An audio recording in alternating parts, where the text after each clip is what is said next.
Bagi para kicauomania, cuaca cerah adalah hal yang sangat ditunggu-tunggu. Bagaimana tidak?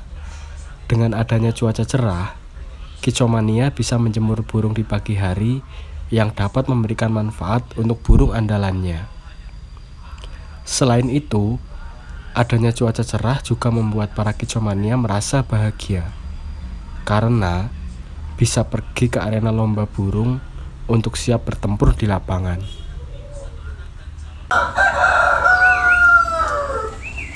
Lain halnya jika musim hujan tiba. Kicauomania menjadi kerepotan dan lebih ekstra untuk merawat burung agar tetap selalu fit dan prima.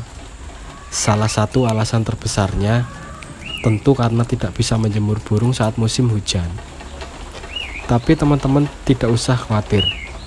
Di sini kami akan memberikan alternatif untuk melakukan perawatan burung di saat musim penghujan. Burung yang biasanya di saat musim panas saya keluarkan atau saya embun sekitar jam 5 pagi, ini di saat musim penghujan tiba, burung saya keluarkan setelah ada sedikit sinar matahari yang hangat ya, mungkin sekitar jam 8-an ya. Karena kalau terlalu pagi di luar juga masih hujan, maka burung akan kedinginan. Ya, meskipun kadang di musim penghujan matahari sampai siang pun tidak kunjung juga keluar, tapi burung tetap saya putuskan untuk dikeluarkan atau saya gantung di garasi rumah teman-teman. Karena kalau di teras rumah itu hujan lebat, jadi takutnya air hujan itu ada yang melebet masuk ke dalam sangkar. Jadi saya taruh di garasi rumah yang ada genteng transparannya supaya dia terkena cahaya matahari dari luar atau cahaya dari luar ya. Tidak ada air yang melebet masuk atau air hujan yang melebet masuk ke dalam sangkarnya. Jadi tetap aman, burungnya tidak dingin dan tidak terkena air hujan.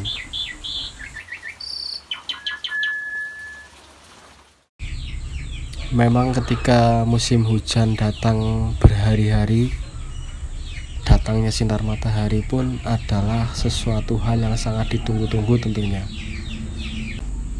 Ketika dirasa matahari datang dan sekitaran rumah terasa hangat, teman-teman usahakan langsung saja menjemur burungnya di halaman rumah teman-teman.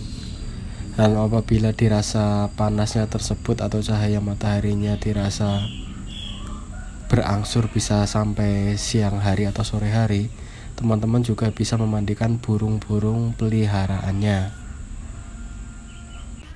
Untuk teman-teman yang menjemur burung diletakkan di bawah seperti saya ini, jangan lupa sambil diamati teman-teman, karena kadang di lingkungan sekitar kita banyak sekali ayam yang berkeliaran ya. Takutnya burung ada yang dipatuk oleh ayam yang sedang berkeliaran tersebut.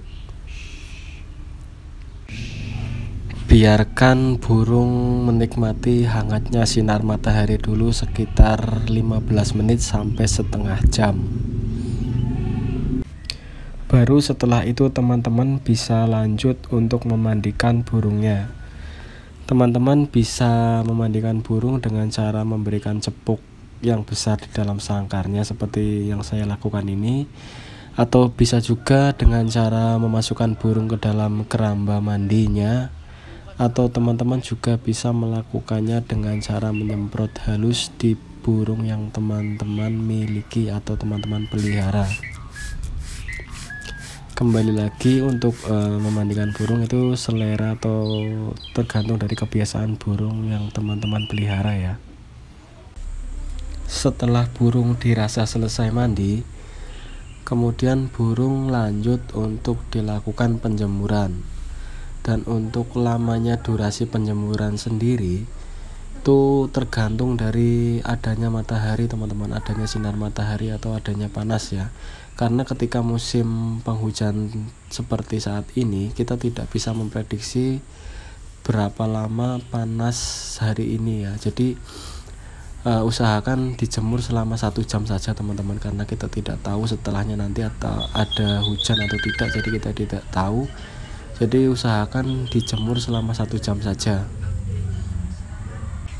Setelah selesai proses melakukan penjemuran, kemudian saya lanjut untuk memberikan pakan terhadap burung peliharaan saya, yaitu berupa fur dan juga extra fooding berupa ulat Hongkong. Untuk jumlahnya 5 ekor saja teman-teman, karena untuk mendongkrak supaya dia badannya hangat. Kunci perawatan burung di kala musim penghujan, kalau menurut saya adalah pada pemberian extra fooding dan juga kebersihan kandang.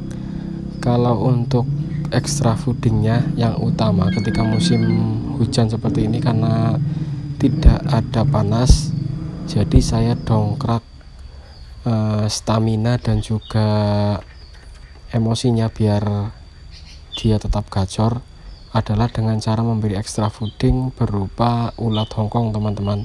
Karena kandungan pada ulat Hongkong adalah di tubuh burung itu panas, dan apabila musim hujan seperti ini tentunya extra fooding berupa ulat Hongkong sangat baik sekali untuk stamina burung. Namun jangan banyak-banyak ya teman-teman, cukup diberikan seminggu 3 kali, yaitu pagi 5 ekor dan sore 5 ekor ulat Hongkong. Itu sudah cukup untuk menjaga stamina tubuh burung di saat musim penghujan.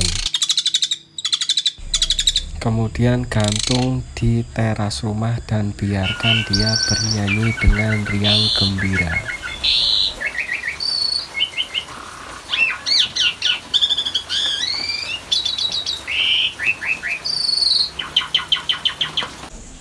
Kenapa dari awal video saya tidak membahas tentang membersihkan kandang? Ya, karena melakukan pembersihan kandang atau membersihkan kotoran di dalam kandang saya lakukan setiap sore hari menjelang burung akan dimasukkan ke dalam rumah teman-teman. Tujuan dari membersihkan kandang di waktu sore hari ketika burung akan dimasukkan ke dalam rumah, ini tujuannya adalah logikanya gini teman-teman. Ketika kita akan tidur dan rumah atau tempat tidur kita kotor, maka kita tidak akan nyaman tentunya. Ini logikanya seperti itu teman-teman. Jadi ketika kandang burung kita bersih, burung pun akan nyaman ketika malam hari dia beristirahat teman-teman. Jadi tujuan dari saya membersihkan kandang burung atau membersihkan kotoran di waktu sore tentunya agar si burung bisa beristirahat dengan nyaman di waktu malam harinya.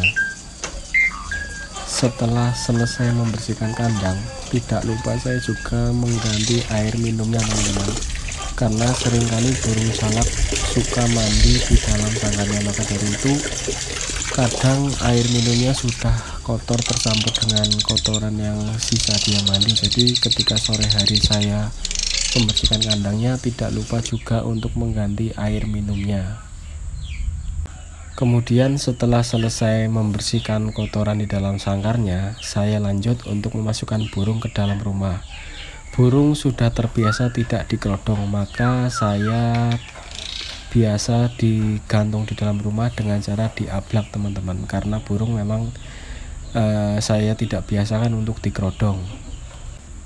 Namun jika burung peliharaan teman-teman sudah biasa dikerodong, maka sebaiknya pun ketika di dalam rumah atau ketika musim hujan seperti ini, sebaiknya pun harus tetap dikerodong teman-teman.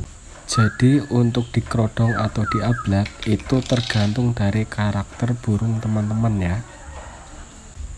Oke teman-teman, saya rasa itu tadi pembahasan seputar cara merawat burung jalak suren di musim penghujan ya. Dan mungkin kita akan lanjut lagi di video-video selanjutnya seputar hobi peternakan dan pertanian. Terima kasih sudah menonton. Maju terus dunia konservasi di Indonesia. Mari lestarikan burung di Indonesia, dan ojo kesel dari mawati. Bye bye. Wassalamualaikum warahmatullahi wabarakatuh.